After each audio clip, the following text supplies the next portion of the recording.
Hi everyone, in front of me I've got iiiF150 Air 2 Ultra, and let me share with you how to use secret codes on this device. So let's start with opening the dialer, and let's enter the first code, which is *06#. And as you can see, by this code we are provided with both the main numbers of this device, and also at the very bottom of this pop-out window we've got the serial number of this device. So let's tap on OK, and another code which will open the calendar information. It is *#225#**#**. So here we've got the calendar info, where we've got all events gathered in one place.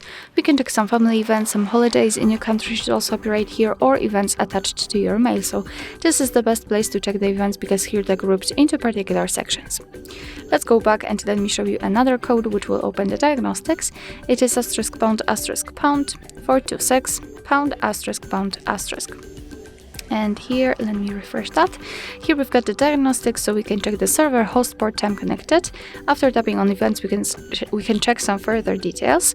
And after tapping on the three dots icon, we can show advanced view. Just tap on it and tap on the status again. And here we've got much more information. So for example, the heartbeat, last being, or HB algorithm.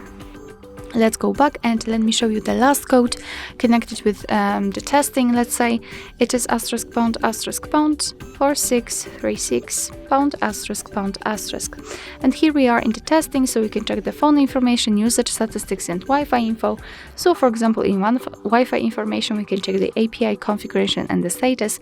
Let me tap on the status, let's refresh the stats, and here we've got the information just like the network state, SSID, or network ID. We can also run ping this here. So let's go back, and for example, phone information. So here we can check again the email number, car network, data service, or voice service. Be aware because you will be able to check the details if you've got your SIM card inserted. Under it you can also run ping test, and after tapping on the three dots icon you can enable data connection or view fixed dialing numbers. Alright, so that will be all. Thank you so much for watching. I hope that this video was helpful, and if it was, please hit the subscribe button and leave the thumbs up.